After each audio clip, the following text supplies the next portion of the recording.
World Bank Outlook, which was published on this January, several months ago.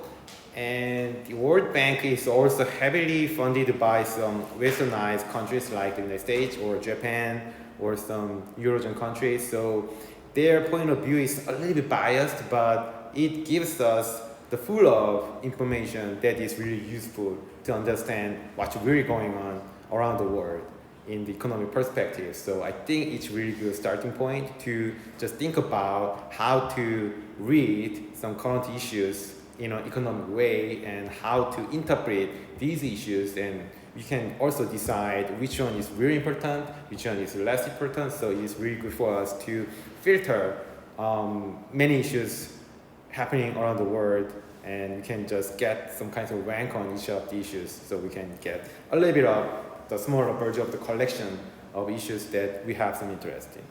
Okay, so it was published several months ago, so there is some time lag between this publication and now. So you should definitely understand this kind of time lag, because times means that the world is changing every day. So some information this publication has had is already wrong, right? Because time goes by. So at that time, like January 2023, they didn't know about some future, but some of their expectation or forecasts are already realized now. So we can decide or determine which part of their forecast is right or the wrong. Right, so, and this presentation file is just my summary. I just read everything and I just pick up some more important information and I write down the information with some paraphrasing. So this is just summary of that kinds of long chapters.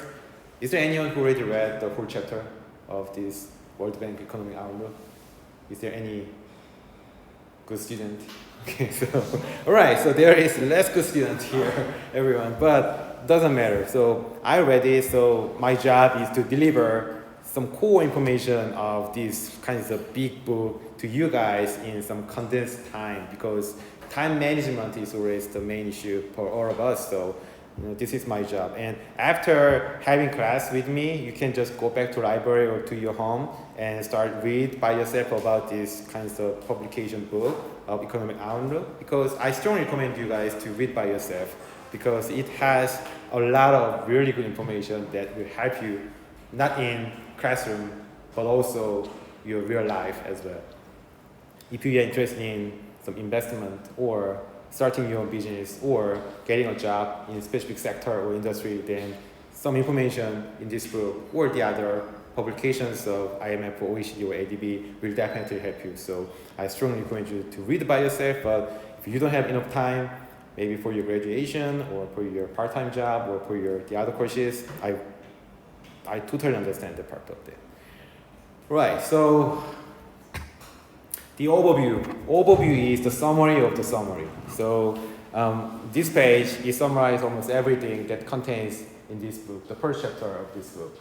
So their forecast for the world growth rate of GDP in this year, 2023, is just 1.7%, which means that the total GDP of the world will be growing up relative to the last year's total product just by 1.7%. So how do we interpret this number first? Is that big number or is that pretty disappointing number? We need some standard, right? Standard to be compared with. Last year's world GDP was about 3% or maybe 2% or something like that. So we are still in some path that we have to escape from the recession due to the COVID pandemic. And right after escaping that kinds of crisis, we face another big challenge, which is the entrance to the economic recession because of high rate of inflation and interest rate. So that's the main story of this book. So the global economy is now escaping from the pandemic. So we hope everything going back to the normal life. But unfortunately, we have experienced several really big problematic economic phenomena such as inflation or even the Russian war or Chinese reopening and their asset market bubble situation. So combined of all of these unexpected events, that changes everything completely. And many economists point out that we cannot go back to the normal life for at least a short time. Maybe after in 5 years or 3 years, we are still in some kinds of turbulence right now. So this is the main story of this World Bank. And my first impression of this book is that this is pretty much more pessimistic rather than optimistic. I read the other publications published by IMF or OECD or ADB. They are more optimistic. They are getting more hope for the future of world economy. But in this publication, they listed up many risks and many potential factors that can trigger economic crisis or even recession. So their point of view on this year's world economy is pretty much more pessimistic. And this 1.7% is the outcome of their worry. So they estimate the world GDP growth rate under 2% point, which means that the world will be almost flat. They are just steady. They are not growing fast because this is most advanced countries' growth rate, average growth rate. So the world can be separated by several parts. First, most advanced economy, or the emerging market, or developing economy, or low-income country. So, and many of publications from the international organization just classify all the countries by these three groups. South Korea is sometimes belongs to advanced country, but sometimes belongs to the emerging market country or developing economy. Some countries are either emerging market or just low-income country. So in average, the average growth rate of advanced countries have been 1 or 2%. Like France, or South Korea, maybe Japan, maybe United Kingdom. They have shown really lower rate of growth rate because they are almost there, almost at their peak of the economic growth.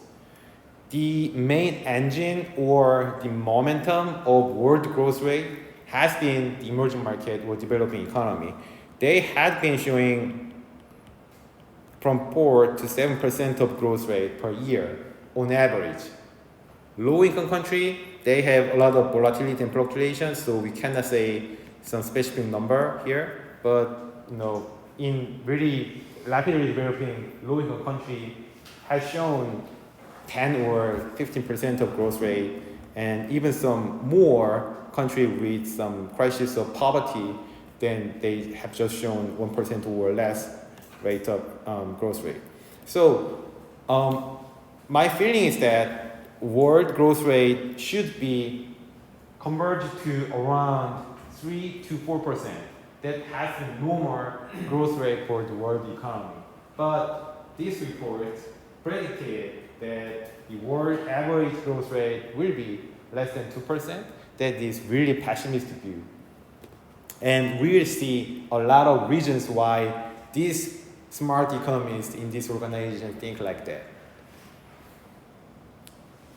First of all, they mentioned a lot of times the possibility of the recession.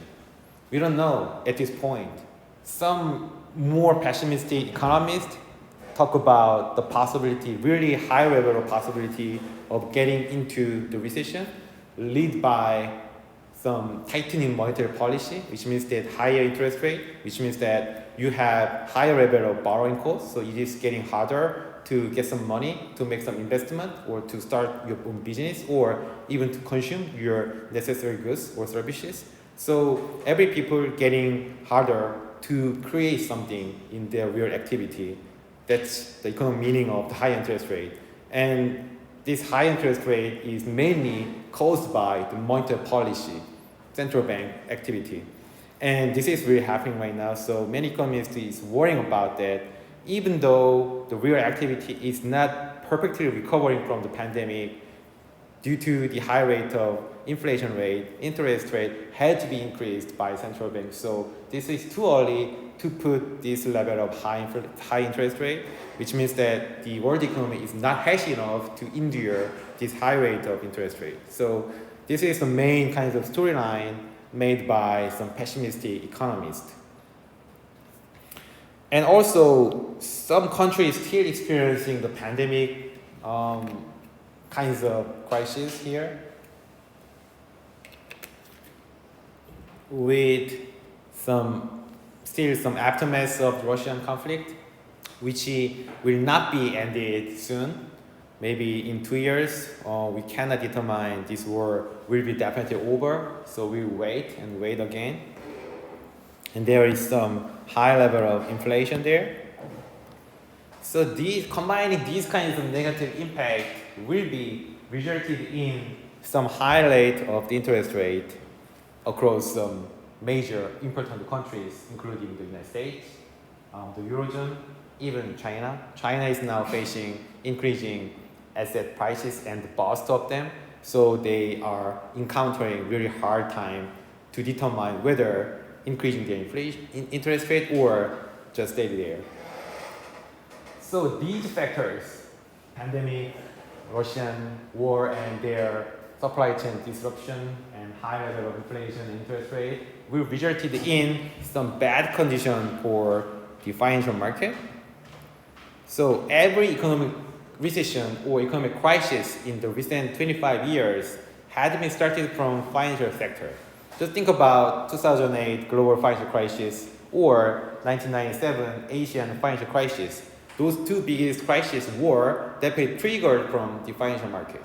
So if the financial market condition is more tightening or getting harder, then there will be definitely sure to be some kinds of more chances to get the economic recession or even some crisis there. So this is just the main storyline of this publication, just for a page.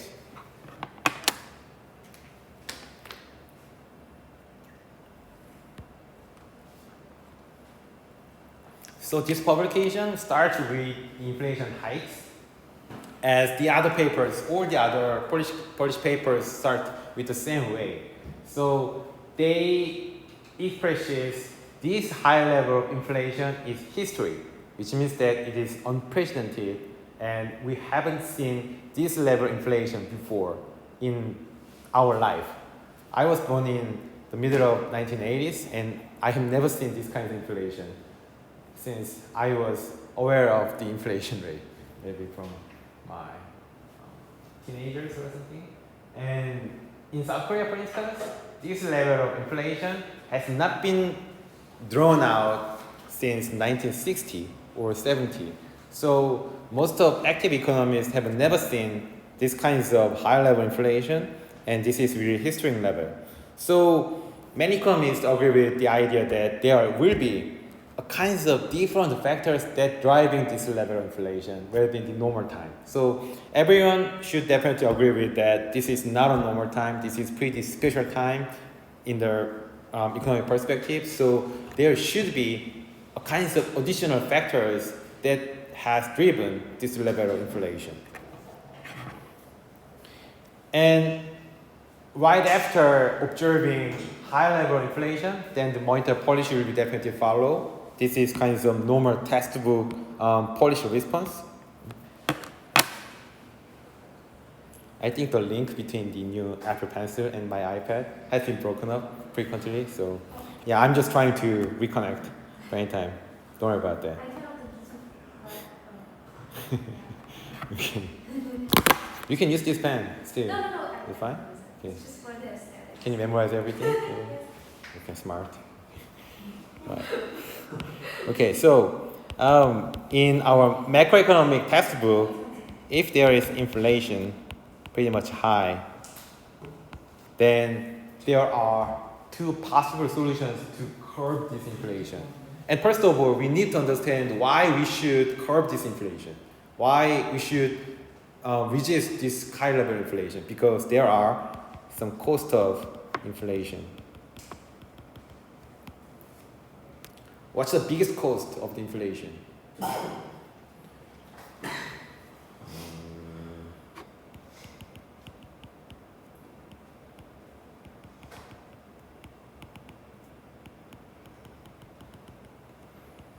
your information will be disrupted by the inflation. For instance, do you like Chinese food? Around the Chungnam National University? So you can just go directly to the main gate of our university and cross the crossboard. Then there is really good Chinese restaurant named Yeol Lechun. Have you ever been there? It's pretty expensive, but I like it anyway because it's delicious.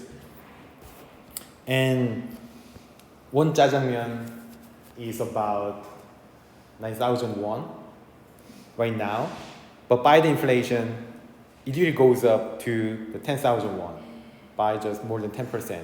It's okay to just purchase that.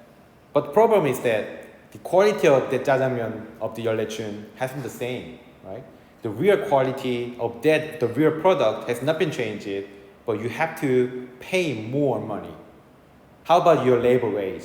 Your wage has not been increased as much as inflation because your wage contract is fixed for some specific time. That is called wage rigidity.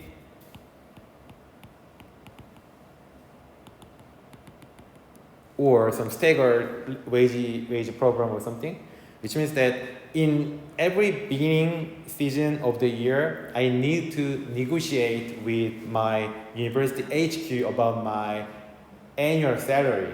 And both sides agreed upon some specific number of the money, and then money will be divided by 12, and I will get paid for every kinds of money for every month. But during the whole year, inflation happens, which means that my real wage should be decreased. So nominal wage, I will define nominal wage is W, and the price level, I will define price level is P. Then my real wage, not a nominal wage, real wage is W over P. Right? My nominal wage divided by or normalized by the overall price level, it will give me the real level of wage. And my wage is not been changed over the year, but the price level is going up, then my total real wage will definitely go down. So I'm getting poorer, which means that I cannot buy the same amount of goods and services as I did last year. So I cannot go out and eat some good food with my friends or family because my real wage or my real budget has been shrunk. And the quality of goods and services has been same or even worse, but it's getting more expensive. So all the information of goods and services are getting changed. And the worst part is that the market valuation of people's labor, the value of labor has been decreased. So the world or even the society or the community of this country has been having more social problem because as they getting poorer and as they get more confused with the market information, there will be higher probability of doing wrongly. They are not doing well with the less correct information about the market. So their wrong decision will be collected people by people. So the overall society or overall community in a country will get into the wrong direction overall in macroeconomic perspective. So they will go to the wrong direction as a country level. Then there will be the more bigger and the worse problems happening in the future. So inflation means that there is higher level of uncertainty there. The higher level of uncertainty will make each economic agent in that country have higher probability of doing wrongly, doing or going to the wrong direction of their economic behavior or economic decision making. Each individual's wrong economic decision making will be collected at a country level in the final level or final step. Then this country will go to the less productivity but higher nominal price level. So people is getting more poorer, and the country will goes down, and GDP growth rate will goes down too. This is exactly what's happening in the Turkey and the Venezuela or in the Argentina right now. They have experienced really high level of inflation, but their productivity is pretty low because their real wage is going to the bottom of the world. So nobody wants to work hard because they expect smaller money tomorrow or even a month later. So there is no reason to work hard. So nobody work hard, then there will be less productivity, less GDP. The outcome is pretty bad. Inflation is going up and up. So the country is going to the wrong direction. So that's just small part of the cost of inflation. And there are lots of the other social costs caused by the inflation. So there are lots of reasons why we should defend our country from the high level inflation. So there is a monetary policy or central bankers to protect their country from the possibility of inflation.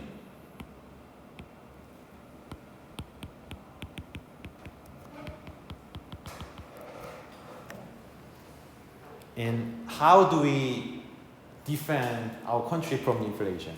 There are two ways. Do you remember the supply and demand curve from your principles of economics?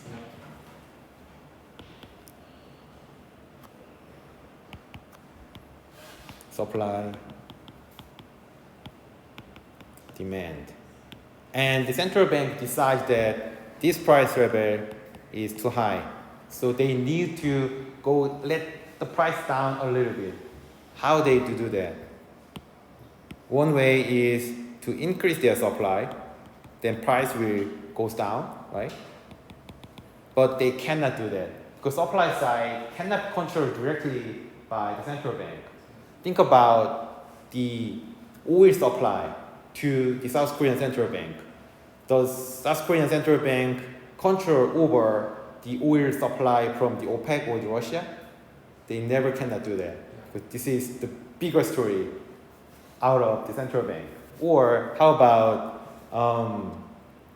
the price of apple or rice in the fall because of there are some kinds of natural disaster happens. So the supply of apple should go down, so the price of apple goes up.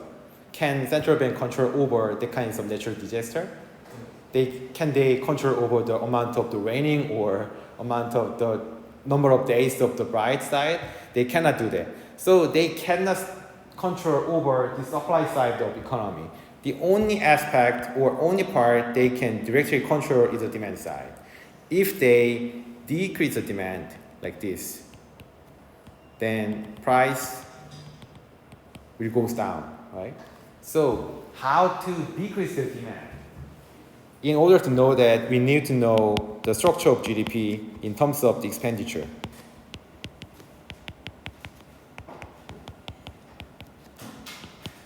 This is private consumption. This is investment. This is public expenditure. And this is net export. So this is total demand of a country.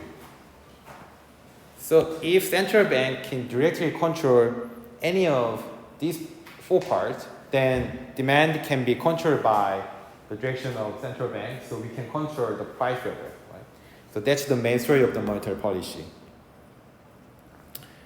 Or in the fiscal part, fiscal policy authority of a country can definitely decrease or increase their public expenditure in response to the business cycle or the economic environment. So they can directly decrease or increase their government expenditure to control over the total expenditure of the GDP. So they can control the total demand of this country.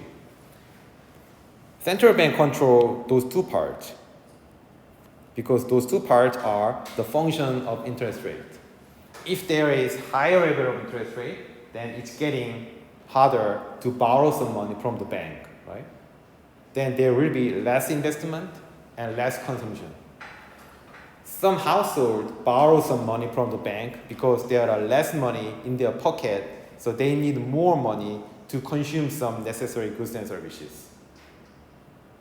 Many firms or many corporations, internationally or globally, domestically, they need bank to borrow some money.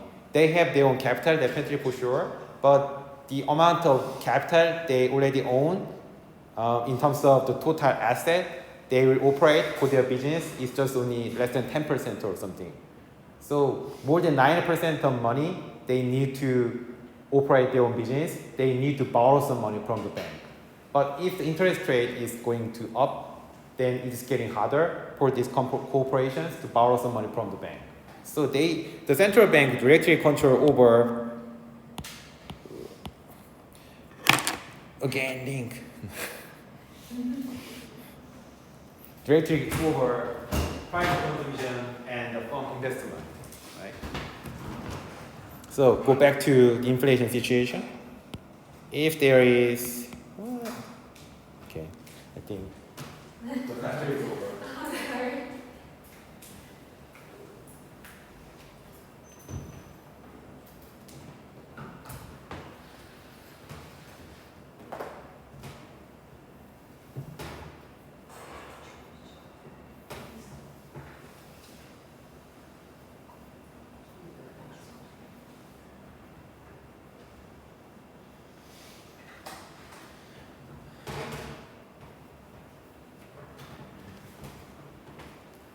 If central bank decide this price level is too high, so they think this inflation is too high for us, then they need to increase interest rate. Then private consumption goes down and foreign investment goes down. So total expenditure or the demand part of the economy goes down like this. So price level will go down. So that's the way how we curve or how we do decrease certain level of price level of inflation in the direction of what I want. But there is some side effect. Our GDP will also go down. So increasing interest rate means that central bank need to decrease total level of economic activity of this country. So as a side effect of decreasing price level, we need to endure a kinds of less active economic activity in this country. So the GDP growth rate will go down. So that's the main reason why this World Bank think this year's global growth rate will be less than our expectation because of the high interest rate by many central banks, because they want to decrease their inflation rate. And as a side effect, we need to endure some higher possibility of economic recession in upcoming days. So this is first storyline of the inflation. And this high inflation has been even worsened by the Russian conflict in the Ukraine region, because these Russia and Ukraine have been hugely important part in the world supply chain. As an example, Russia has been the big producer for their crude oil or the refined oil or natural gas to the European country. But after starting this war, some westernized European countries decided to make a sanction, economic sanction against Russia. And the response to the kinds of economic sanctions, Russian Federation decided to stop supplying natural gas to the European continent. So this supply chain disruption because of this Russian war even driven up a little bit of more prices for the food and energy. Food price level was also hugely affected by this war because Ukraine has been the biggest supplier to some really important food to many countries, especially for the poorer countries, many African countries and many Central and the South Asian countries and many Latin American countries, they are big importer from the Ukraine, rice and the other pretty much important food for their life. But this supply chain has been stopped because of this Russian conflict in the region. So the price level has been also very rising at the historical level. So supply side is pretty bad right now. The demand side, monetary policy is doing their best to curb the demand side, but in the overall inflationary situation has not been much changed at this point. Because we are now going into the post-pandemic situation, which means that almost every country lifted up their restriction on the COVID. So the tourism sector has been reviving. For instance, China lifted almost every restriction on their mobility of the people in the China. So more than a billion Chinese people is now free to move around the world. So the tourism has been the big issue to boost up the demand in each country. For instance, South Korea had been one of the favorite destinations for the Chinese tourists before the COVID pandemic. I'm from Seoul. I was born in Seoul and raised up until moving here.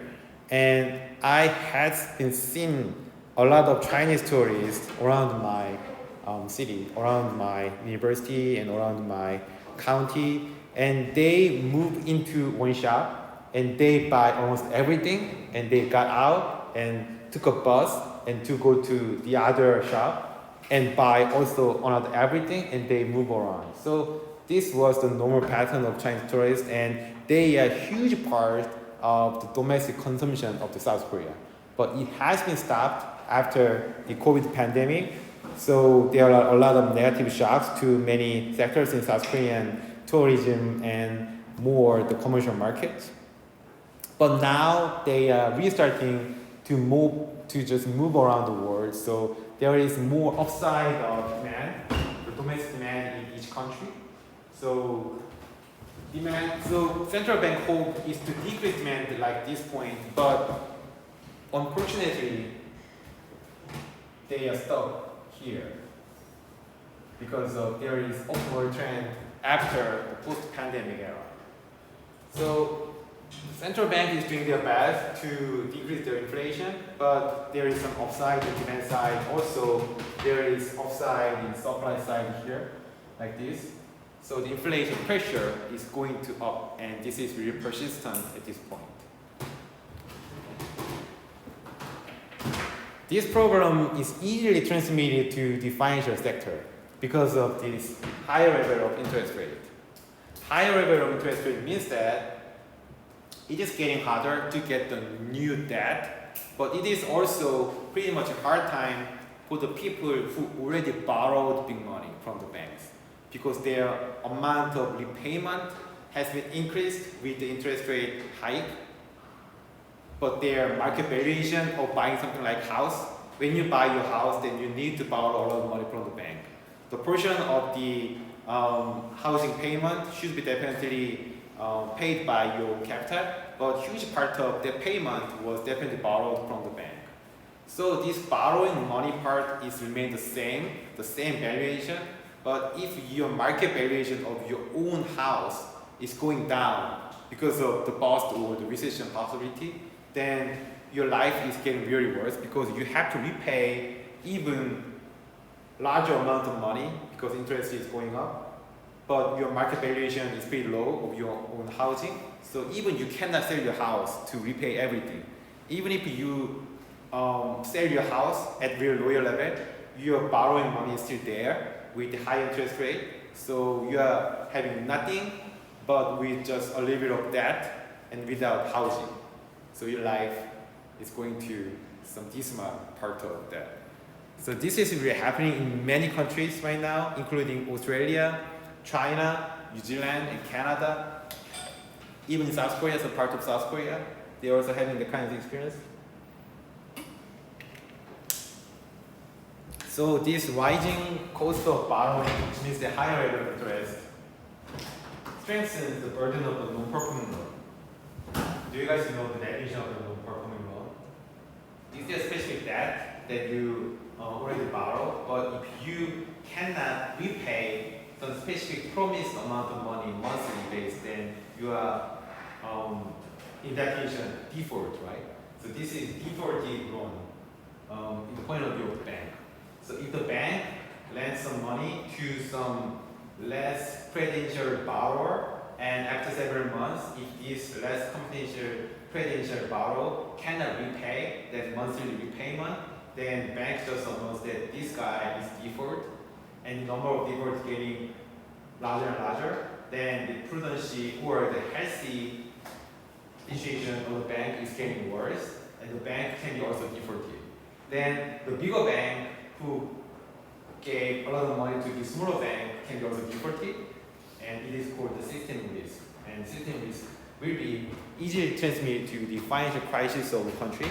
And if one country is in financial crisis, then the other country can be definitely contagious to the kinds of disease. So it is world crisis as well. So higher level of interest rate is bad signal for the financial market, and we call this situation as a tightening financial condition.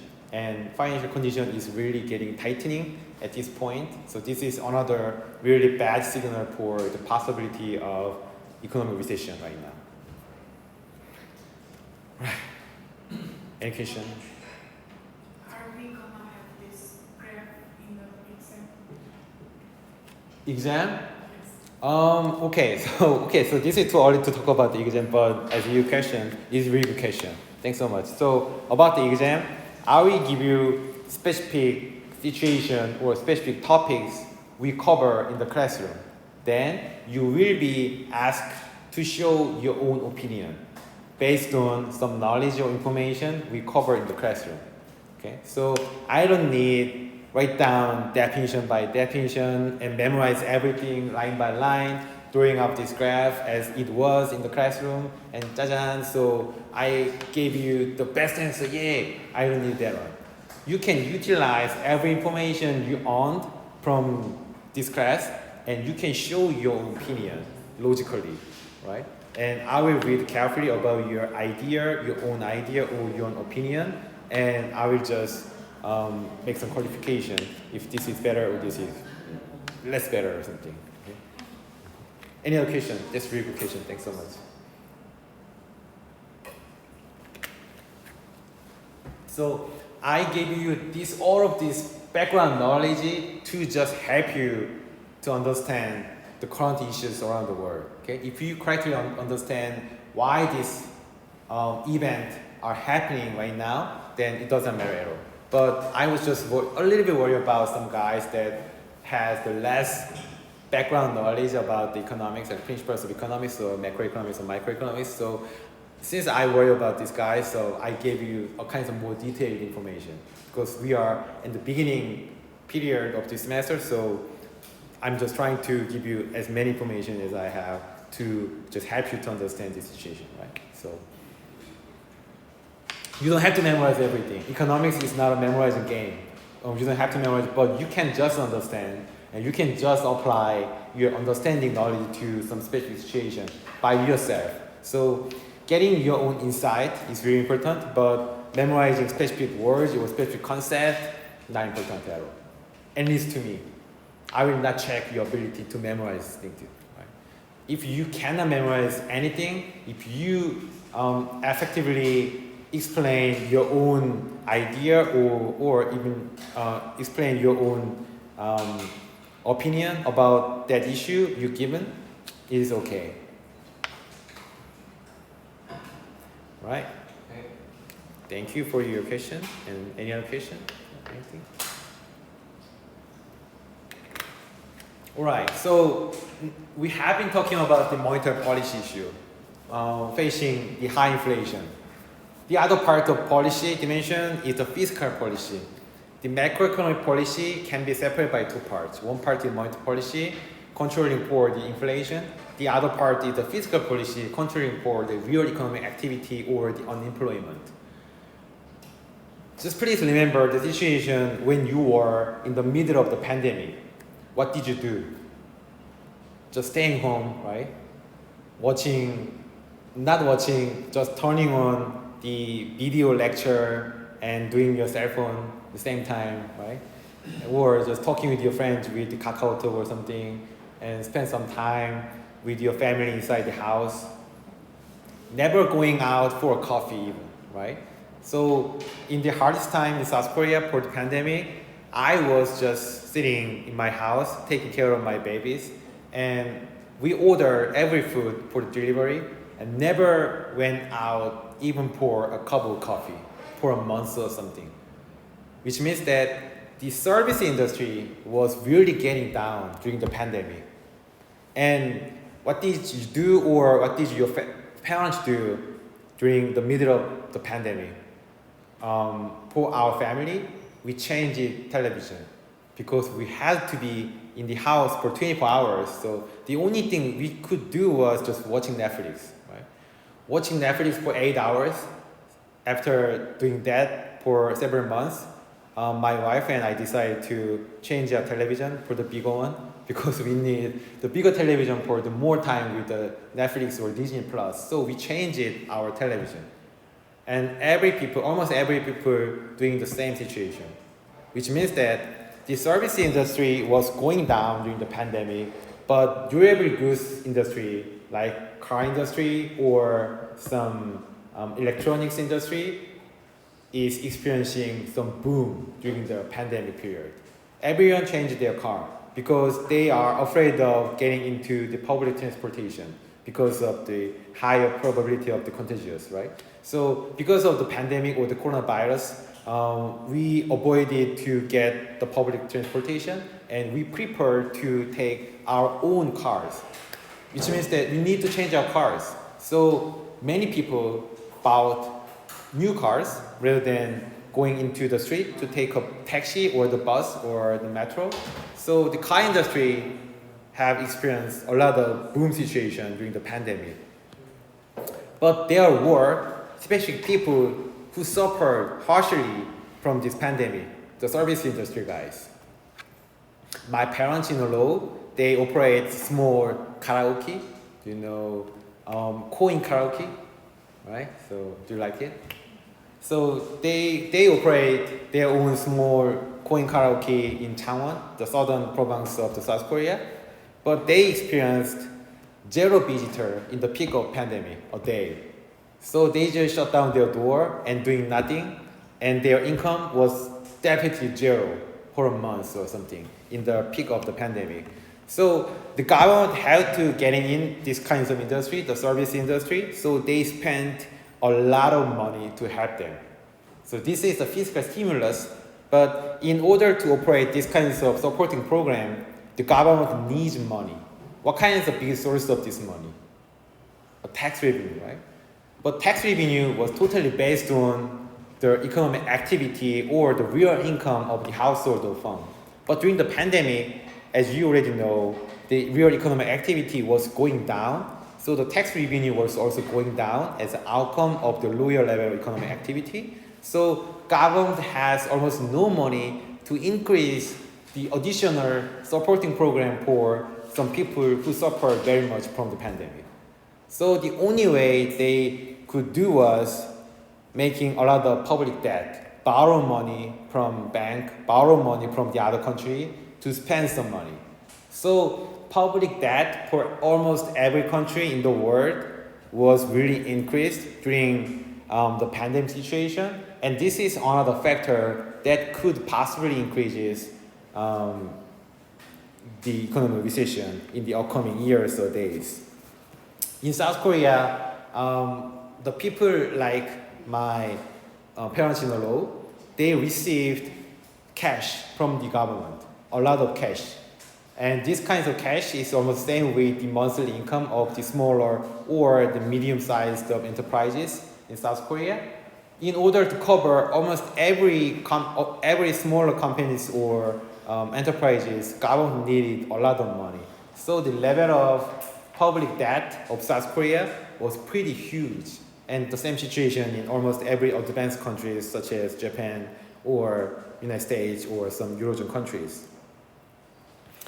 So there is no more money or no more possibility for governments in those countries to continue their stimulus packages for some peoples in their own country.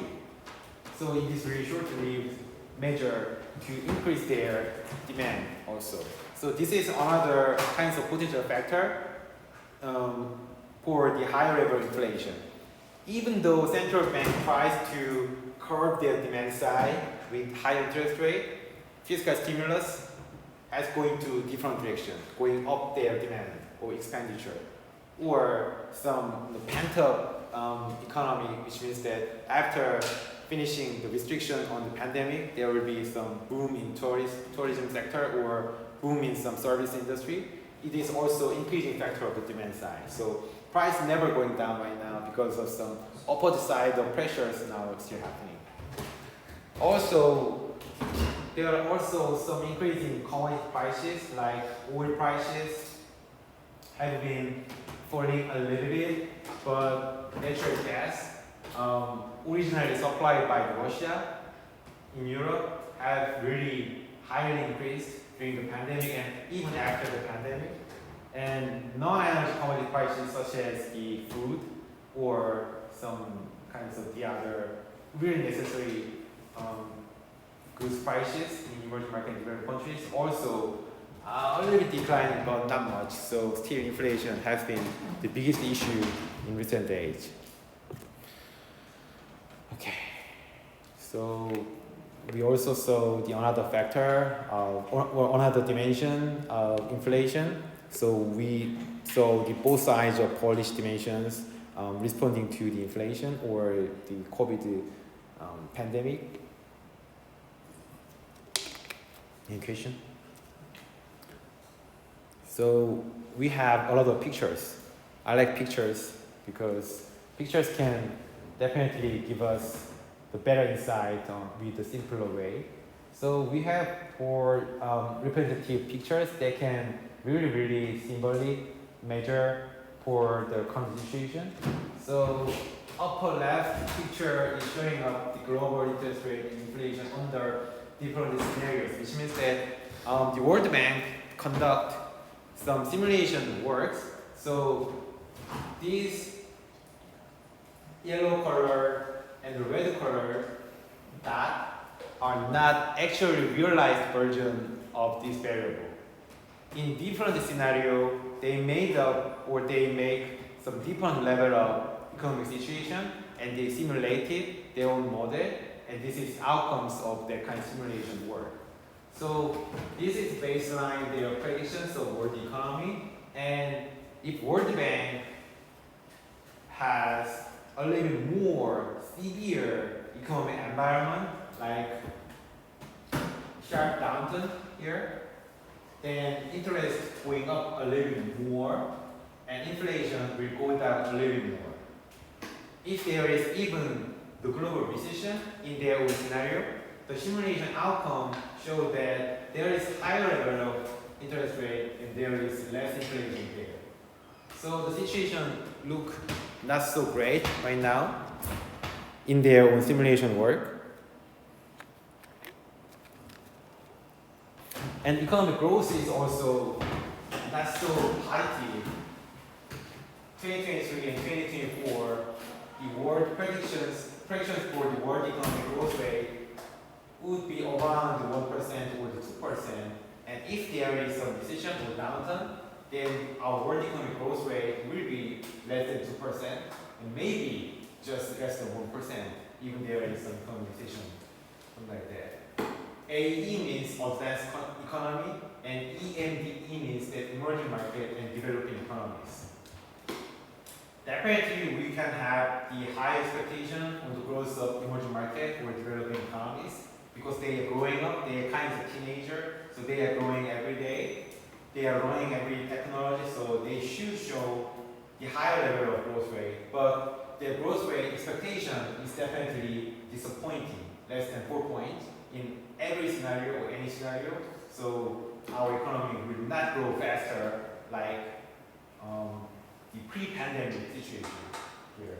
So, if there are no countries who take their growth rate more than 10% or 20%? There will be definitely some exceptional countries, but I cannot list up right now in my mind. Maybe some we will talk about in a few weeks later when we talk about some Asian specific situation.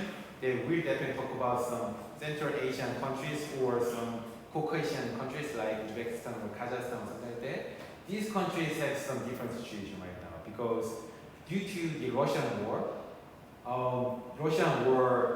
had direct impact on this region because due to the war, there were so many Russian immigrants flowing into these countries because there is no language barrier, just my guess. Definitely they will use different languages, but they can definitely speak in Russian. So with this last barrier in the language, so many Russian guys inflow to those countries. So, and there are lots of trade volume increase between the Russia and these Central Asian countries. So some countries in that region have experienced a better situation than the other countries for sure. We'll talk about it, but their expectation is not so happy like 10% or something like that. So they will have definitely better situation with more positive side effect of Russian war, but there will be also some negative side effect from Russian war to those regions. So they have some kinds of both dimensions of risk.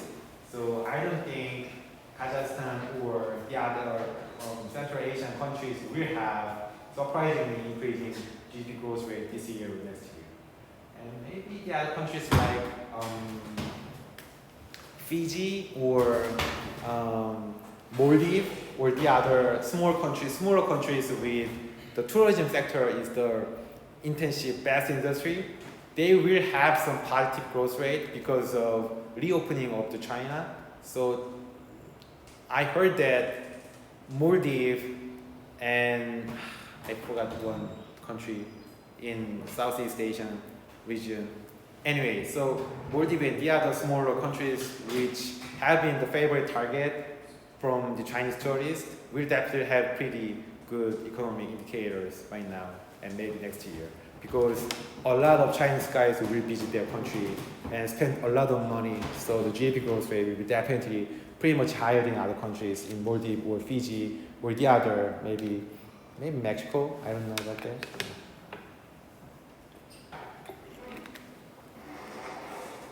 And in the later part of our semester, we will definitely talk about this issue, and I would like to really address this issue. For the biggest problem for the low income country or LIC is the food crisis. Food insecurity has been strengthened in recent days because of the Russian war. They were importing a lot of basic necessary foods from Ukraine or that kinds of region, but their importing transmission channel was just blocked or stopped. So as we see in this graph, there are more fragile low-income countries or the other low-income countries in terms of the food insecurity. So more people in this country are in the crisis or in very dangerous situation of the food poverty line, and I think this is a really serious problem, and this is one of the main reasons why we should stop this war as soon as possible. But we cannot do that right now, anyway. And this is emerging market and developing economies, the bond issues changes, so it is really negative sign, which means that their financial market is really tightening. Bond issue means that they borrow more money, but the negative both issues means that they started shrinking or decreasing total volume of their borrowing money from the bank or the other country. So, 2022, the huge negative amount of bond issuance was happening, which means that with the high interest rate, it was getting harder for many enterprises or corporations to borrow some money from the banking system. So they had to just decrease the total amount of their debt because of this high borrowing cost. So financial market is tightening. There is more crisis in low-income country, and total world growth rate was expected to be lower than the previous years, and inflation is still persistent. These are total story of the World Bank point of view, and pretty pessimistic, right? Right. The next chapter is about the global trade. This is totally new story of the World Bank, so I think it's better to start next time. Okay. Any question? No. Right. Thank you guys so much for listening to me, and we start global trade in the next time.